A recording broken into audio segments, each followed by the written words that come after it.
Buenos días a todos, hermanos.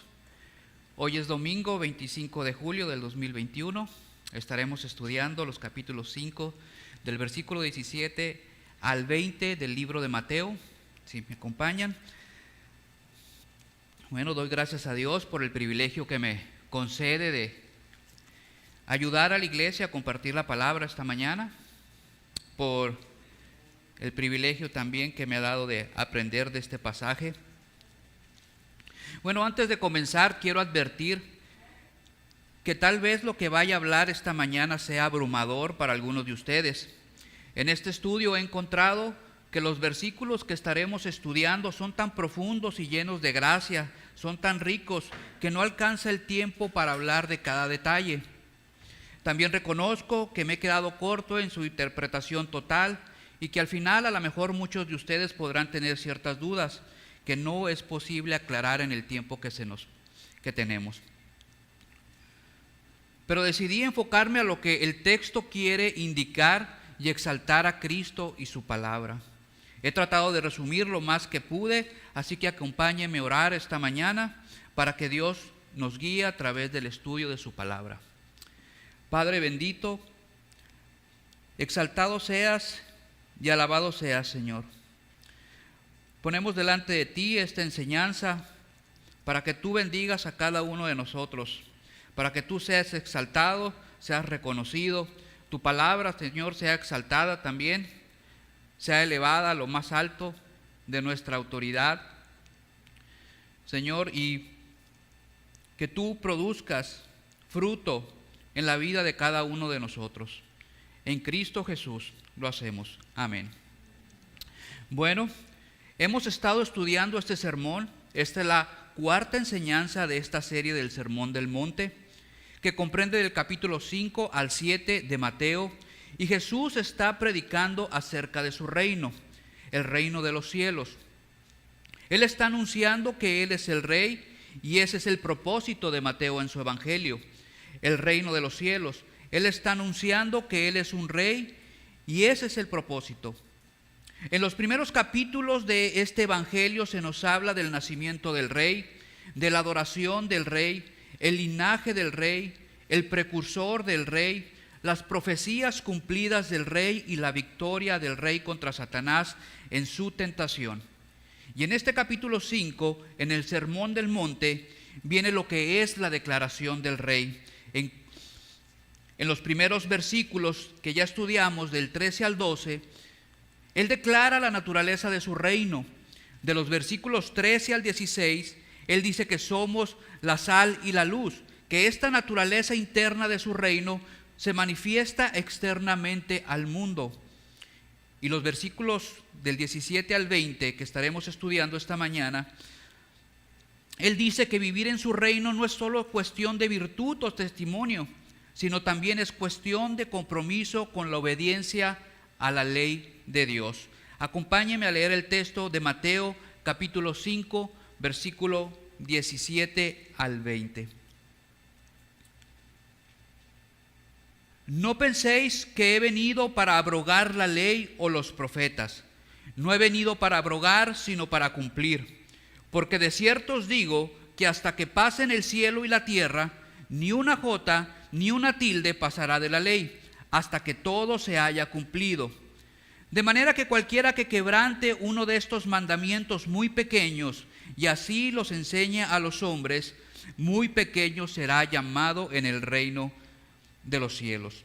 Mas cualquiera que los haga y los enseñe, éste será llamado grande en el reino de los cielos. Porque os digo que si vuestra justicia no fuere mayor que la de los escribas y fariseos, no entraréis en el reino de los cielos.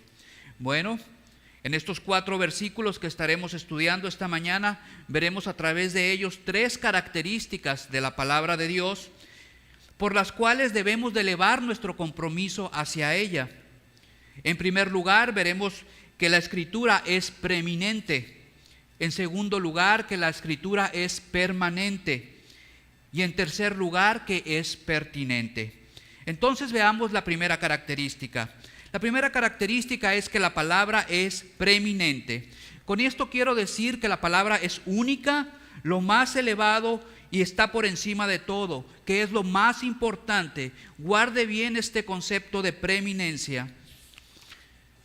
Y dice el versículo 17, no penséis que he venido para abrogar la ley o los profetas. No he venido para abrogar, sino para cumplir. Bueno, Jesús era diferente a cualquier otro maestro en Israel. Él no predicó ni enseñó como los escribas y fariseos. Él fue manso, humilde, y ellos eran orgullosos. Él rompió con las tradiciones rabínicas, mientras que ellos se apegaban más a las tradiciones. Él predicó gracia y misericordia, y ellos únicamente predicaban ley y juicio. Él no se identificó con ninguna de las sectas de su época, ni los fariseos, saduceos y escribas, con ninguno de ellos. Él habló con autoridad absoluta. Él buscó ser amigo de los publicanos y pecadores en lugar de darles la espalda, como el resto de los líderes religiosos lo hacían. Él nunca se preocupó por las normas externas. Él siempre se preocupó con el corazón, con lo interno.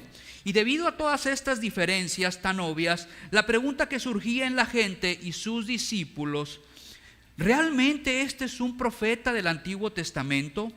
¿Él realmente cree en la Escritura? ¿Realmente cree en el Antiguo Testamento? La gente se preguntaba eso. ¿Acaso este maestro cree en las Sagradas Escrituras, en el Antiguo Testamento? ¿Cree en la ley de Dios? Y su respuesta ante estas dudas y pensamientos en este versículo fue un sí.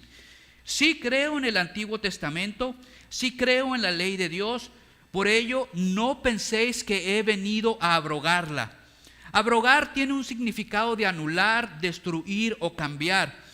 Él afirma que su venida, su encarnación a este mundo no ha sido para abrogar la ley y los profetas. Aquí la ley y los profetas se refiere a todo el Antiguo Testamento. Los judíos mencionaban a estos dos juntos para referenciarse a lo que hoy conocemos como el Antiguo Testamento. Esa era toda la escritura que existía en ese entonces. No existía el Nuevo Testamento, aún no se había escrito. Y en varias ocasiones también se menciona a Moisés y los profetas, haciendo referencia a todas las escrituras. Un ejemplo, en Lucas 24:27, si pueden acompañarme sin apartarse de Mateo. Lucas 24:27. No nos apartemos de Mateo capítulo 5, versículo 17.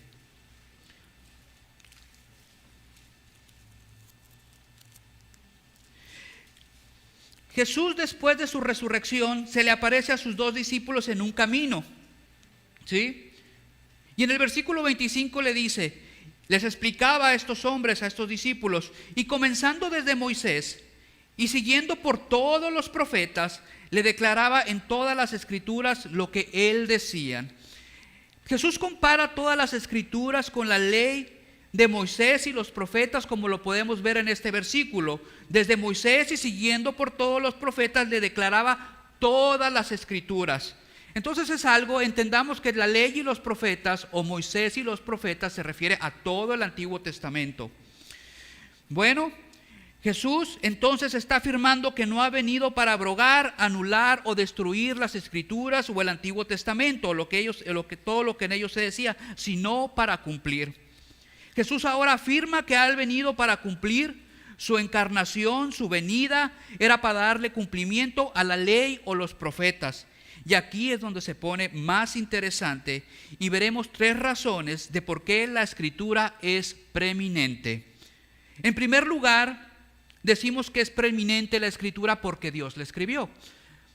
Segunda de Timoteo 3:16 nos dice que toda la escritura es inspirada por Dios. Él exhaló todas las escrituras, Él inspiró a todos los que escribieron la escritura, por lo cual no tiene errores, porque Dios es perfecto. Los evangelios nos enseñan que Jesús consideraba las escrituras como única y absoluta. Él creía en todo el Antiguo Testamento, creía en las cosas que en ellas se contaban, era verdad. Él habló de Moisés, habló de Elías, habló de Jonás que estuvo adentro de la ballena por 3 días como algo que sucedió y no como un cuento. Habló de la existencia de Sodoma y Gomorra. Además, él utilizó la palabra de Dios como máxima autoridad cuando venció la tentación contra Satanás en el capítulo 4 de este evangelio, respondiendo a Satanás, escrito está. O cuando los fariseos o los escribas le tentaban para tratar de acusarlo, él les hacía ver que erraban en su interpretación de las escrituras. Entonces, en primer lugar, es preeminente porque Dios la escribió. Ahora, en segundo lugar, ¿por qué decimos que es preeminente la escritura? Es preeminente porque los profetas la confirmaron. Durante todas las épocas de Israel, los profetas confirmaban la ley. Le hacían ver a Israel su pecado y lo mal que estaban al desobedecer los mandamientos. Los profetas confirmaban lo que Dios ya había establecido. Ellos le recordaban a Israel que la palabra de Dios estaba por encima de todo y por ello era importante arrepentirse. Entonces, el hecho de que los profetas confirmaban las escrituras nos revelan también que la palabra de Dios es preeminente, es la máxima autoridad que está por encima sobre toda autoridad moral, es lo que nos enseña. Y en tercer lugar, la escritura es preeminente porque Cristo vino a cumplirla y la cumplió, como dice en este versículo que estamos estudiando. Creo que la mayoría, al escuchar esta frase de que Jesús cumplió la ley, se nos viene inmediatamente la idea de que Él fue obediente en todos los aspectos, que Él adoró de la manera correcta a Dios, que nunca violó una regla que Dios estableció. Él fue justo y obedeció cada mandamiento de la ley, y esto es verdad. Algunos dicen que al cumplir la ley lo que hizo fue a completarla, como si algo le faltara, y Él le añadió algo. La ley dice esto, pero yo quiero añadir esto.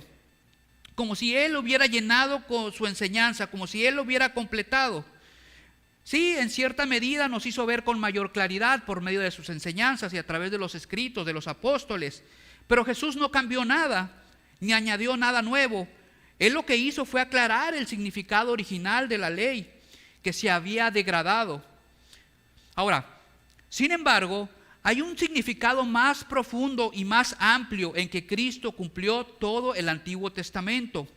Él cumplió el Antiguo Testamento al ser Él mismo el cumplimiento, y no tanto por lo que hizo y dijo, sino por lo que Él fue. ¿Cómo es eso? Por ejemplo,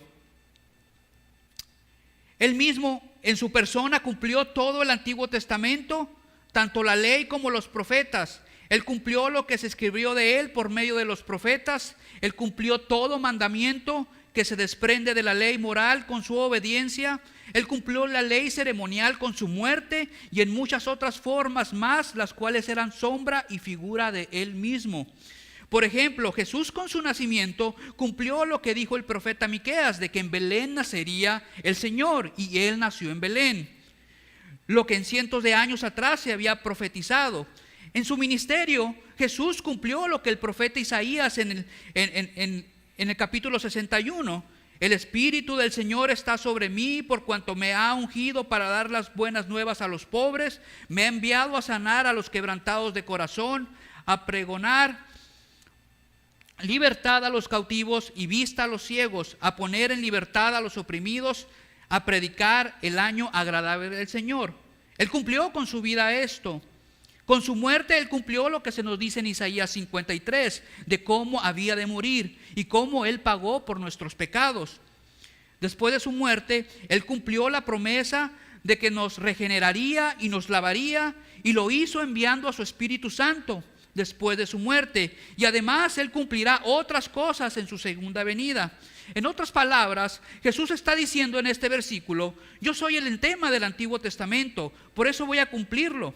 Yo he venido, mi encarnación ha sucedido para que yo cumpla lo que Dios ha determinado en su eternidad. Este es un sentido más elevado de cumplir las Escrituras. Él cumplió los mandamientos y las ordenanzas. Él cumplió lo que se profetizó acerca de Él. Él es el hijo de David que había de venir. Él cumplió todo lo que figuraba en el Antiguo Testamento de Él. Él era la serpiente que levantó Moisés. Él era la escalera que soñó Jacob. Él es el pan de vida, Él es el cordero sin mancha para el sacrificio. En tantas cosas se puede ver a Cristo en el Antiguo Testamento. Un famoso predicador de esta época hizo una relación de Cristo con cada libro del Antiguo Testamento. Si usted ha leído el Antiguo Testamento, podrá entender esto que le voy a recitar. Hablando de Cristo, esta persona dijo: en Génesis, Él es el nacimiento de la mujer. En Éxodo, es el Cordero de la Pascua. En Levítico, Él es el sumo sacerdote. En Números, Él es la columna de nube de día y de fuego de noche. En Deuteronomio, Él es el profeta como Moisés. En Josué, Él es el capitán de nuestra salvación. En Jueces, Él es el juez y dador de la ley. En Ruth, Él es el pariente redentor. En Primera y Segunda de Samuel, Él es el profeta confiable. En Reyes y Crónicas, Él es el rey que reina. En Esdras, Él es el escriba fiel. En Nehemías, Él es el constructor de los muros que se han caído. En Esther, Él es el Mardoqueo. En Job, Él es el redentor que vive para siempre. En los Salmos, Él es Jehová nuestro pastor. En Proverbios y Eclesiastés, Él es la verdadera sabiduría. En Cantar de los Cantares, Él es el verdadero amante y el novio. En Isaías, Él es el príncipe de paz. En Jeremías y Lamentaciones, Él es el profeta que llora. En Ezequiel, Él es el maravilloso hombre de 4 rostros. En Daniel, Él es el cuarto hombre en el horno ardiente. En Oseas, Él es el marido eterno casado para siempre con la que la ha dejado. En Joel, Él es el bautizador con el Espíritu Santo. En Amós, Él es el que lleva la carga.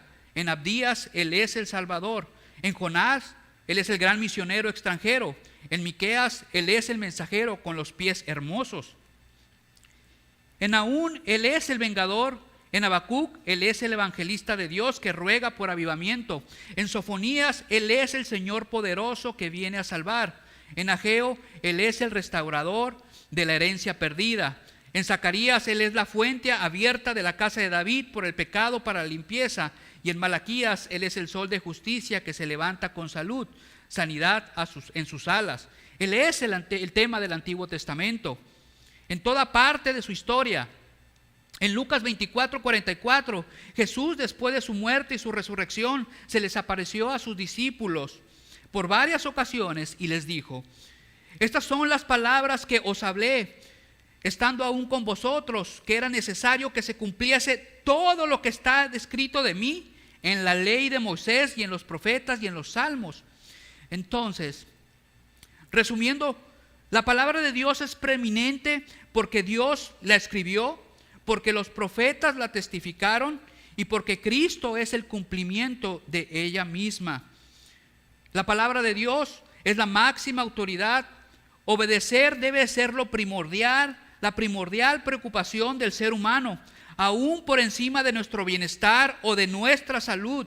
Obedecerla es más importante que lograr una carrera académica, allegar una estabilidad económica. Como padres, enseñarlas a nuestros hijos debería ser lo más importante que enseñarles a obtener buenas calificaciones o buenas notas en la escuela, de enseñarles modales y conductas. Todas estas cosas son buenas, pero no son nuestra preeminencia. No obedecerla es mucho peor que fallar a todas estas juntas.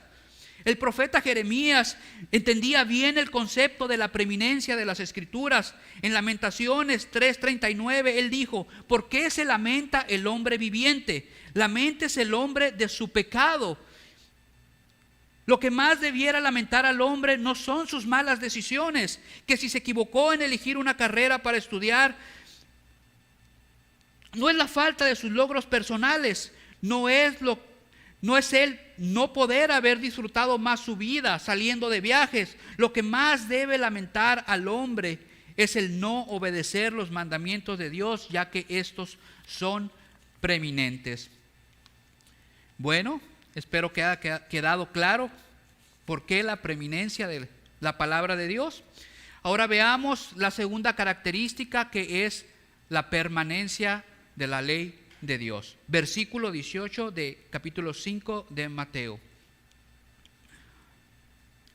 Porque de cierto os digo que hasta que pasen el cielo y la tierra, ni una jota ni una tilde pasará de esta ley, hasta que todo se haya cumplido.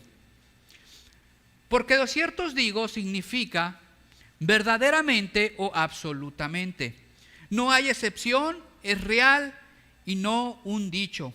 Que hasta que pasen el cielo y la tierra, es decir, hasta el momento en que la tierra y el universo dejen de existir, ni una jota ni una tilde pasará de esta ley.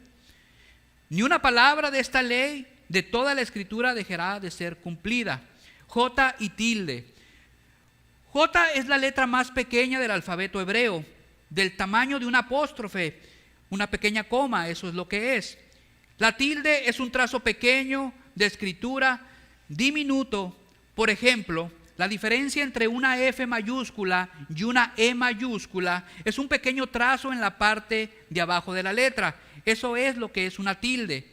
Y Jesús está diciendo que ni aún la letra más pequeña del alfabeto o el trazo más pequeño que se encuentra en la escritura dejará de cumplirse antes de que el mundo acabe. Ni una jota ni una tilde pasará de esta ley.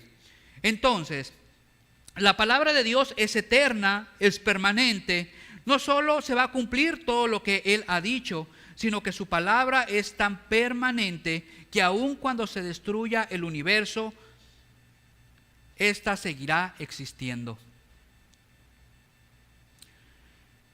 Jesús en Mateo 24:35, Él mismo dijo: el cielo y la tierra pasarán, pero mis palabras no pasarán. El cielo y la tierra dejarán de existir, pero mi palabra no dejará de existir. Otra verdad en este versículo que no debemos de ignorar es que la creación, el mundo, el universo y todo lo que hay en ellos dejará de existir. Esta es una verdad que se menciona en varias ocasiones en la Escritura. Solo por citar una de ellas, cito el Salmo 102:25, dice el Salmo: desde el principio tú fundaste la tierra, y los cielos son obra de tus manos. Ellos perecerán, mas tú permanecerás. Y todos ellos como una vestidura se envejecerán. Como un vestido los mudarás y serán mudados. Pero tú eres el mismo y tus años no se acabarán. Bueno, en resumen, lo que Jesús estaba diciendo es que absolutamente les digo que la palabra de Dios estará aquí hasta que el universo deje de existir. Nada va a pasar hasta que todo sea cumplido. Esta es la perspectiva que Cristo tenía de las Escrituras. Para Jesús toda la Escritura era preeminente y era permanente. Ahora, con estas dos características de la palabra de Dios en mente, de su preeminencia y su permanencia que estudiamos en estos versículos 17 y 18, en los versículos 19 y 20, Jesús les advierte a sus discípulos de la importancia de obedecer los mandamientos. Es por ello que es necesario tener un concepto muy elevado de las Escrituras, ya que sin tener esa perspectiva de la palabra, difícilmente podrán cumplirla. Y esto es lo que lo hace pertinente.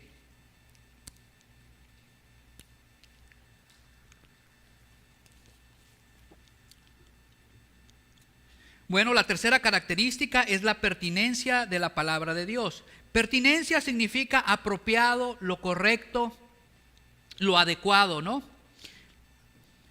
Versículo 19 y 20 dice: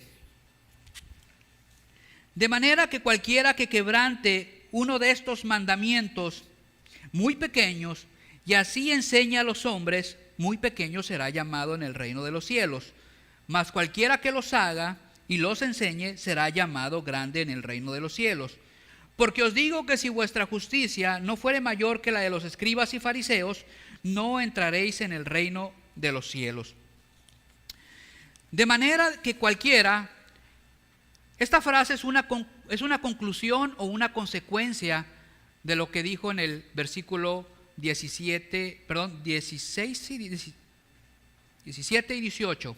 Es una consecuencia o una afirmación de lo que él dijo en los versículos anteriores. Por ejemplo, si alguien afirma y dice: el agua de esa olla está a 300 grados, de manera que si tú metes la mano te quemas, esa persona está afirmando, o es una conclusión segura, es algo que va a suceder.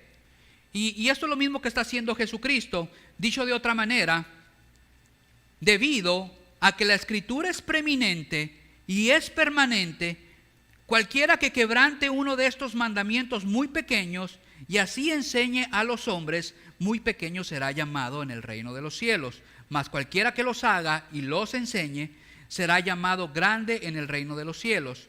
Porque de cierto os digo que si vuestra justicia no fuere mayor a la de los escribas y fariseos, no entraréis en el reino de Dios. Bueno, estos dos versículos Jesús advierte de dos razones de por qué es pertinente obedecer la palabra de Dios. Bueno, la primera razón o consecuencia que se nos dice es que al obedecerla se determina cuán grande o pequeño seremos llamados en el reino de los cielos. En otras palabras, lo que hacemos con la ley nos designará como mayor o menor en el reino de los cielos.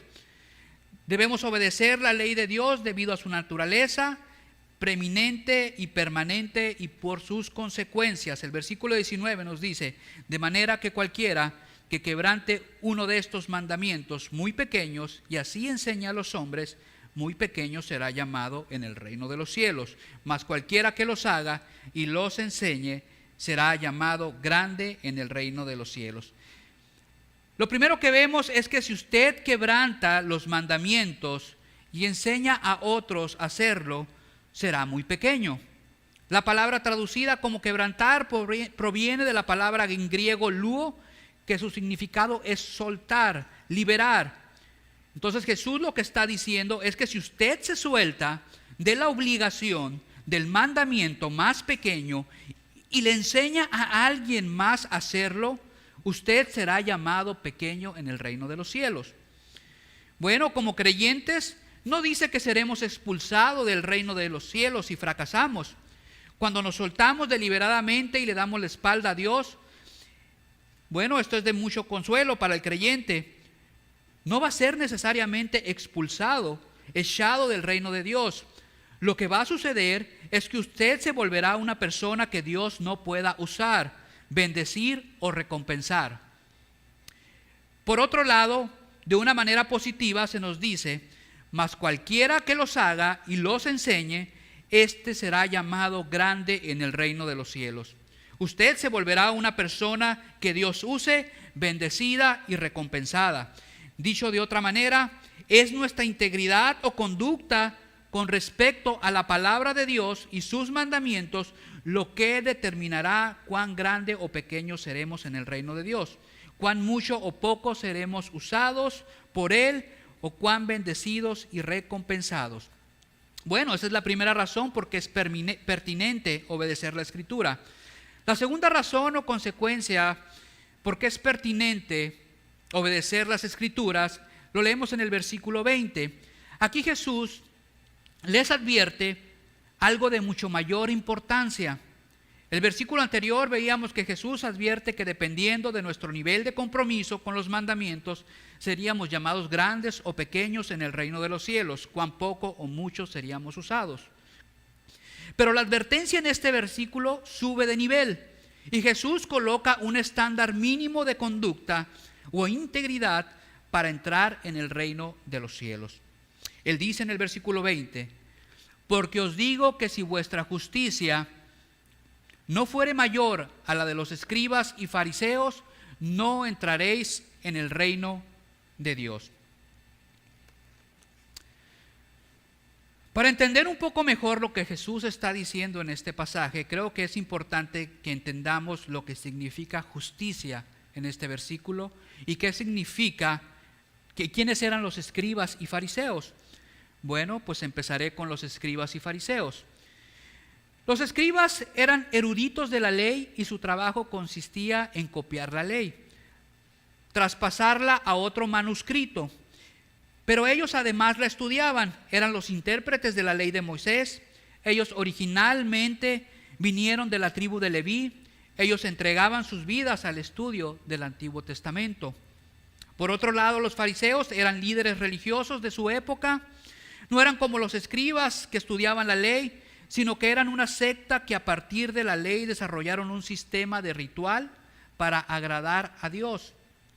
Desarrollaron reglas fuera de los mandamientos de Dios y se apegaban tanto a ellas y por ello se consideraban personas más elevadas porque se consagraban a cumplirlas rigurosamente.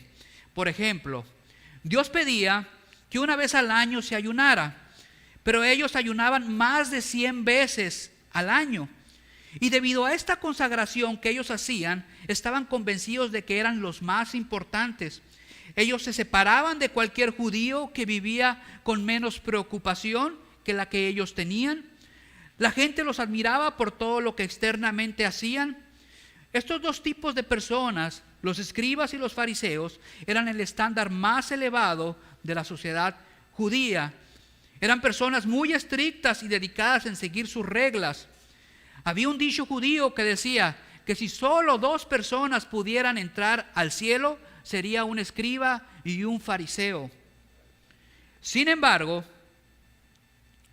aunque ellos seguían todas estas reglas rigurosamente y no se involucraban en adulterio, en homicidio, en asesinato, en idolatría, Jesús sabía que tenían muchos pensamientos impuros y corruptos. Sus corazones estaban llenos de odio y de codicia. Estaban fríos en sus corazones hacia Dios.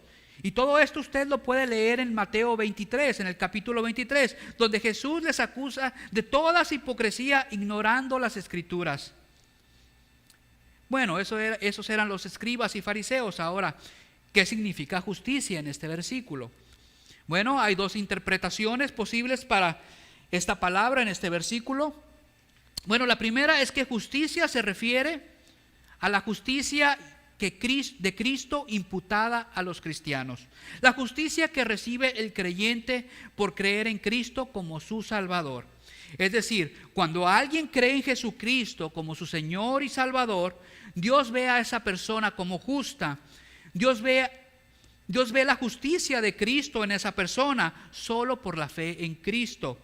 A la persona se le adjudica la justicia que Cristo cumplió con su obediencia y su muerte, y Dios lo libra del castigo de sus pecados. Y esta es una verdad que afirmamos todos los creyentes. La Biblia nos enseña que como creyentes recibimos la justicia de Cristo. Esa es una interpretación. La otra interpretación de la palabra justicia aquí es que se refiere a obediencia de la palabra de Dios, a las buenas obras que surgen de obedecer exclusivamente la palabra de Dios. En lo personal apoyo más esta interpretación de que justicia aquí se refiere a la obediencia de sus mandamientos, a lo que se le llama también las buenas obras, y que el versículo no se refiere a la justicia imputada que recibimos de Cristo. En primer lugar, porque el contexto anterior nos lo enseña. Jesús cumple y obedece la ley. En segundo, se nos advierte que por nuestra obediencia y apego a los mandamientos seremos llamados grandes o pequeños. Y tercero, por el contexto que sigue en los siguientes versículos que estaremos estudiando en la semana siguiente, donde Jesús aclara cómo verdaderamente se cumple un mandamiento, no solo de manera superficial, sino el mandamiento se cumple desde el corazón y los pensamientos. Entonces, lo que quiere decir este pasaje en sí es lo siguiente: porque os digo que si vuestra obediencia no fuere mayor a la de los escribas y fariseos, no entraréis en el reino de Dios. Siendo esto así, lo que exponen estos 4 versículos que hemos estado estudiando es lo siguiente: la palabra de Dios es preeminente y permanente, y por ello es pertinente obedecerla, ya que a través de la obediencia se designará cuán grande o pequeño seremos en el reino de Dios. Y además, si la obediencia a ella no es mayor que la de los escribas y fariseos, no entraréis en el reino de Dios. Esa es la exposición de los 4 versículos. Ahora, habiendo explicado esto, pensé en 2 cosas que a lo mejor algunos de ustedes podrían estarse preguntando, y deseo aclararlas. 2 cosas. Primero, esta interpretación parece contradecir una verdad fundamental de la fe cristiana, de que la salvación es por fe y no por obras. Efesios 2, 8 y 9 nos dice: porque por gracia sois salvos por medio de la fe, y esto no de vosotros, pues es un don de Dios, no por obras para que nadie se gloríe.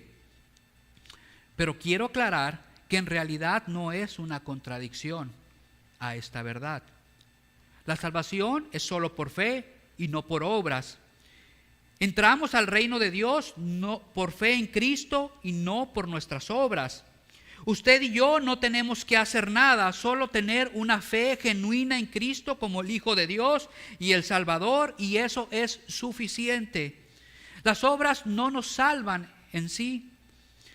No somos salvos por el hecho de venir a la iglesia, no eres salvo por el hecho de haberte bautizado, por ayudar a los pobres, por ser buen hijo, padre o esposa, o cualquier obra buena que se pueda imaginar. Esto no le da derecho de entrar al reino de Dios. Entonces, ¿por qué Jesús dice que si nuestras obediencias o nuestras buenas obras no son mayores que las de los escribas y fariseos, no entraremos en el reino de Dios? Bueno, es algo similar a lo que sucede en el capítulo 3 del Evangelio de Juan, cuando Jesús habla con Nicodemo. Acompáñeme por favor al capítulo 3 del versículo 1 en adelante del Evangelio de Juan. Tal vez podamos entender, a muchos conocen este pasaje y saben la interpretación de este pasaje. Yo espero que la interpretación de este pasaje nos ayude a entender que no es una contradicción a lo que confesamos, que nuestra salvación es por fe y no por obras. Bueno, dice desde el versículo 1 en el capítulo 3 de Juan, dice: había un hombre de los fariseos que se llamaba Nicodemo, un principal entre los judíos. Este vino a Jesús de noche y le dijo: Rabí, sabemos que has venido de Dios como maestro, porque nadie puede hacer estas señales que tú haces si no está Dios con él. Respondió Jesús y le dijo: de cierto te digo, que el que no naciere de nuevo no puede ver el reino de Dios. Jesús le está diciendo a Nicodemo que es necesario nacer de nuevo para ver el reino de Dios, para ser salvo. Esto pareciera que contradice también que la salvación es solo por fe, pero en realidad tampoco es una contradicción. La justicia mayor que los fariseos, así como el nuevo nacimiento, son necesarios para entrar al reino de Dios. Son cosas que tienen que suceder, pero estas cosas no son las que salvan y te permiten entrar al reino de Dios.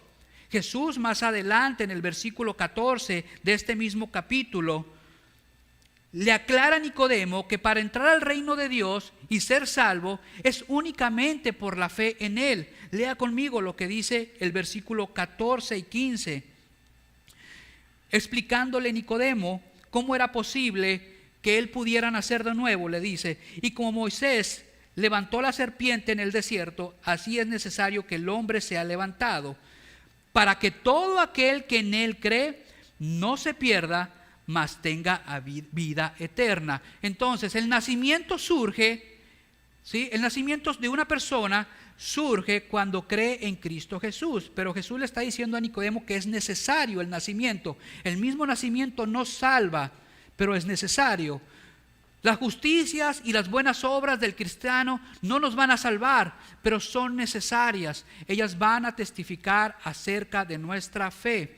La justicia, el nuevo nacimiento de una persona, así como la justicia mayor que los fariseos, son cosas que por sí solas ocurrirán en alguien que ha creído en Jesucristo como su Salvador.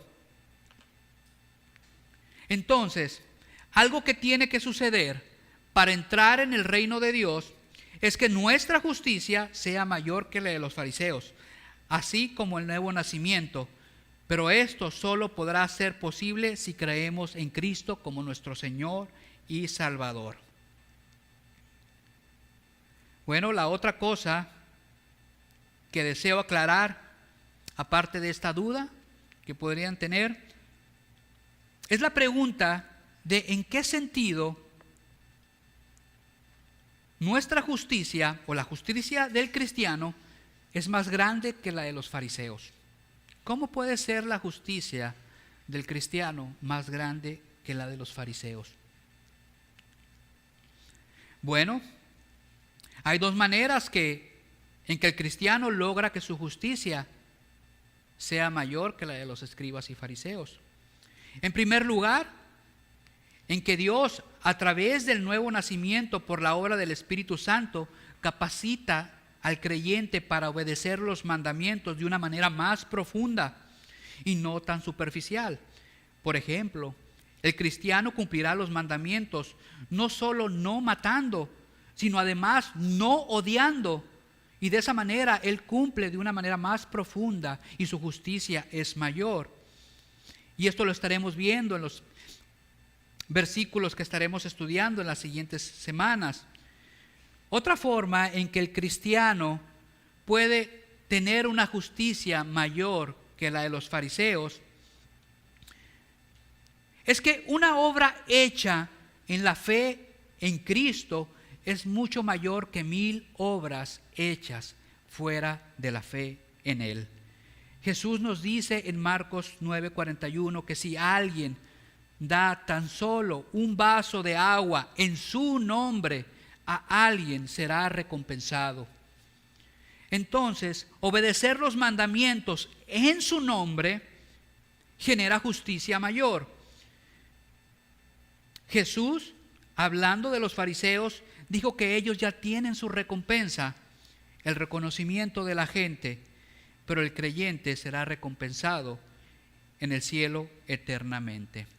Bueno, ya para resumir, hemos visto que la palabra de Dios es preeminente, es permanente y es pertinente obedecerla, porque a través de ella se nos designará cuán grandes o pequeños seremos en el reino de los cielos. Y además, si nuestra justicia no es mayor que la de los escribas y fariseos, no entraremos en el reino de Dios. Y sabemos que Dios nos capacita para que nuestras justicias sean mayor que la de los escribas y fariseos. Por último, he apuntado 5 puntos de esta lección, 5 puntos prácticos. El punto número 1: si tú no eres cristiano, es decir, que no has entregado tu voluntad a Él, es pertinente que creas en Cristo como tu Señor y Salvador. De ser así, Él regenerará tu alma y te capacitará para cumplir sus mandamientos de una manera más profunda y no superficial. Él prometió que escribirá sus mandamientos en el corazón de cada creyente. De esa forma, tu justicia será mayor. El punto número 2: si ya eres cristiano, esfuérzate por cumplir sus mandamientos andando en la fe en Él. Medita en la advertencia de Cristo, en lo pertinente que es obedecer sus mandamientos. Ha sido hecho en Cristo para buenas obras y para que andemos en ellas. Punto número 3: no menosprecies y lee el Antiguo Testamento, porque en él se habla de Cristo. Entre más veas a Cristo, mayor le conocerás. Y tu fe crecerá teniendo una paz incomparable. Así como dijo un gran predicador de Inglaterra del siglo XIX, el Antiguo Testamento es el Evangelio en capullo. El Nuevo Testamento es el Evangelio en floración. Punto número 4: cree en el Antiguo Testamento así como Cristo creía en él. Tal vez se te dificulte creer algunas cosas que se nos narran en ella, como la historia de Jonás, que estuvo adentro de una ballena por 3 días.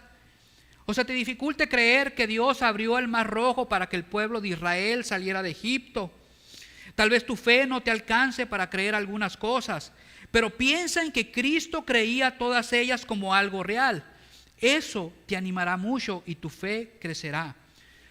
Punto número 5 y el último para terminar: medita en lo que el apóstol Pablo dijo en Colosenses 3:17.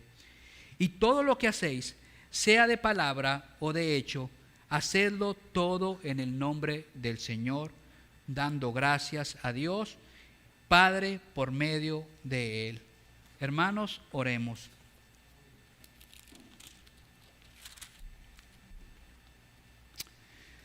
La ley de Jehová es perfecta, que convierte el alma. El testimonio de Jehová es fiel, que hace sabio al sencillo. Los mandamientos de Jehová son rectos, que alegran el corazón. El precepto de Jehová es puro, que alumbra los ojos. El temor de Jehová es limpio, que permanece para siempre.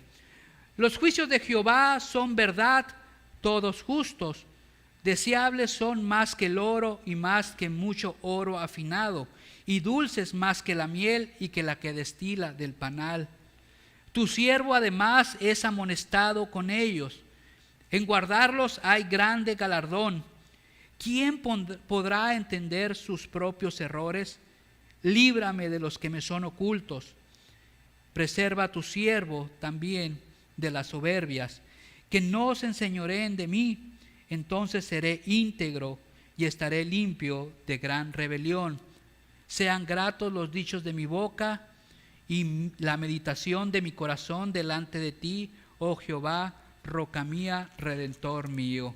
Padre, te damos gracias. Gracias por tu palabra que nos sustenta. Ayúdanos, Señor, a tener tu palabra como la preeminencia en nuestra vida, como lo más alto y lo más elevado de nuestro ser. Ayúdanos, Señor, a recordar que tu palabra es eterna y que todo lo que está escrito en ella se cumplirá. Señor, también ayúdanos a andar en las obras que tú has preparado para nosotros y que nuestra justicia sea mucho mayor que la de los escribas. Todo esto, Señor, te lo pedimos en el nombre de Cristo Jesús. Amén.